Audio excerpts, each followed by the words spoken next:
This video contains some disturbing images and also mentions murders and rape. This video is not for mild-heart people. Kids and weak-heart people don't watch it. Myra को Britain की सबसे evil women कहा जाता है, जिसने 1960 में 5 बच्चों का रेप कर उनका मर्डर कर दिया, जिसे मूर्स मर्डर्स भी कहते हैं। मायरा का कहना था कि ये सब उसने अपने अब्यूसिव बॉयफ्रेंड के कहने पर किया, पर इस बात में कितनी सच्चाई है, चलिए जानते हैं इस बारे में।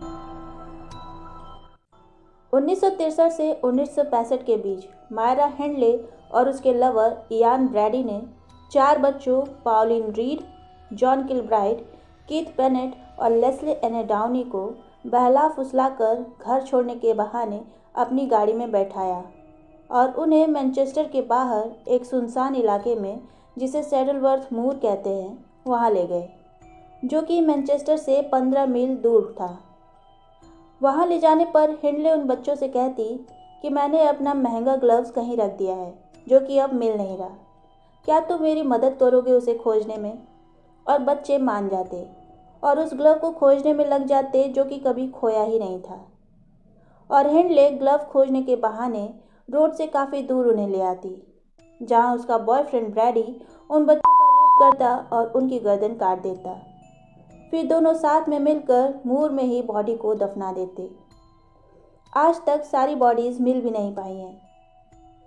मायरा का बचपन काफ़ी डरावना था। उसके पापा उसे रेगुलरली मारा पीटा करते थे और उसे भी हर इशू को मार पीट कर सॉल्व करने की सलाह देते थे। 1961 में जब वो 18 साल की थी और टाइपिस्ट का काम करती थी, तभी उसे इयान ब्रैडी मिला। ये जानने पर भी कि ब्रैडी के नाम पर क्रिमिनल रिकॉर्ड्स हैं, वो फिर भी उसे अपना दिल दे बैठी। उनकी फर्स्ट डेट पर ब्रैडी उसे न्यूरनबर्ग ट्रायल्स पर बेस्ड मूवी दिखाने के लिए ले गया था। ब्रैडी नाजीज से काफ़ी प्रभावित था। वो अक्सर नाजीज क्रिमिनल के बारे में पढ़ा करता था और मायरा तो ब्रैडी से ऑब्सेस्ड थी, इसलिए उसने नाजीज की परफेक्ट रेस यानी कि आर्यन जैसे दिखने के लिए अपने बालों को ब्लॉन्ड करवा लिया और साथ ही रेड डार्क लिपस्टिक भी लगाने लग गई। वो दोनों साथ में क्राइम कैसे करें ये डिस्कस करते थे।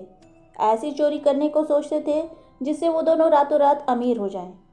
और अंत में उन दोनों ने ये डिसाइड किया कि मर्डर करेंगे, क्योंकि मर्डर करना चोरी करने से ज़्यादा स्टाइलिश है। और फिर 1963 में उन्होंने अपना पहला शिकार पकड़ा, जो थी पाउलिन रीड। 16 साल की रीड अपने डांस परफॉर्मेंस के लिए 12 जुलाई को अपने घर से निकली थी। तभी हिंडले ने कहा कि कार में बैठ जाओ, मैं तुम्हें ड्रॉप कर दूंगी। और 2 दशक बाद जब उसकी बॉडी मिली, तब उसने अपनी वही पार्टी ड्रेस और ब्लू जैकेट पहना हुआ था जो वो पहन के निकली थी। अगले साल तक 2 और बच्चों कीथ बेनेट और जॉन किलब्राइट का भी वही हश्र हुआ जो कि रीड के साथ हुआ था। और फिर इस कपल ने दिसंबर 1964 में एक ऐसा क्राइम किया जो किसी के भी रोंगटे खड़े कर सकता है। मायरा और ब्रैडी को एक मेले में 10 साल की लेस्ली एनी डाउनी अकेले मिली और उन दोनों ने उसे कहा कि वो कार में से उनका सामान निकलवाने में उनकी मदद कर दे।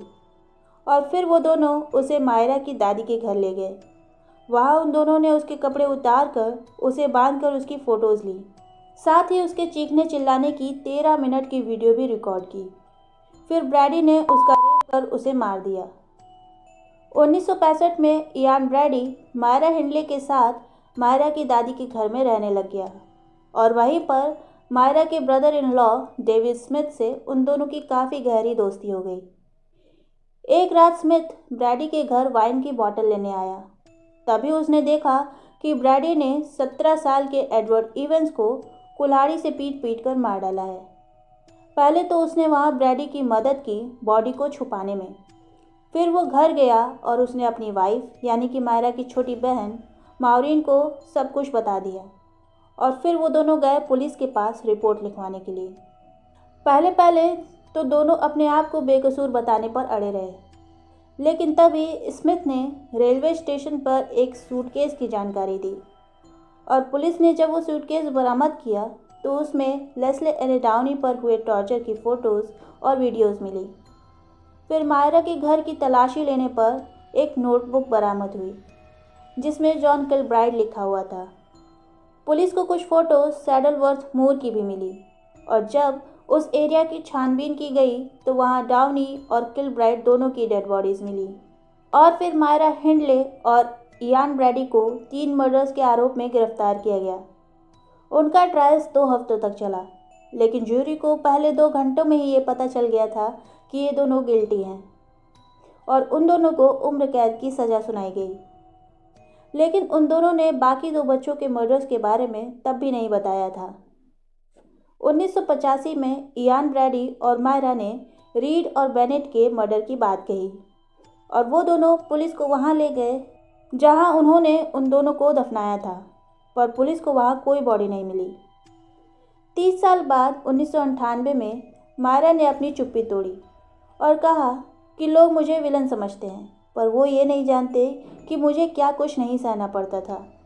ब्रैडी मुझे मारने, रेप करने और साथ ही मेरी फैमिली को भी मारने की धमकी देता था। मैं मजबूर थी ये सब करने के लिए। मैं अपने किए पर बहुत पछताती हूँ। मुझे बहुत दुख है उन बच्चों की डेथ का। मायरा ने अपनी पूरी ज़िंदगी जेल में बिताई। हालांकि उसने लेस्ले डाउनी के मर्डर की बात कभी नहीं कबूली। उसने कहा कि मैं तो उसके नहाने का इंतज़ाम करने गई थी, पर जब मैं वापस आई तो ब्रैडी उसे मार चुका था। जेल में मायरा ने ओपन यूनिवर्सिटी से डिग्री भी हासिल की और उसने चर्च जाना भी शुरू किया। साथ ही ब्रैडी से उसने सारे कॉन्टैक्ट खत्म कर दिए, जिसे इंग्लैंड के साइकेट्रिक हॉस्पिटल में हाई सिक्योरिटी के बीच रखा गया था। मायरा की डेथ 2002 में जेल में ही हो गई। लोगों के मुताबिक उसे अपने किए पर बहुत पछतावा था और वो एक अच्छा इंसान बनना चाहती थी। पर क्या उसका ये पछतावा उन 5 मासूम बच्चों की इतनी निर्दयता से कत्ल करने या कत्ल करने में मदद करने के उसके गुनाहों को कम कर सकता है? मेरे ख्याल से तो कभी नहीं। तो आज के इस वीडियो में इतना ही। अगर वीडियो पसंद आया तो वीडियो को लाइक शेयर करें और चैनल को सब्सक्राइब करना ना भूलें। मिलते हैं अगले वीडियो में, तब तक के लिए बाय।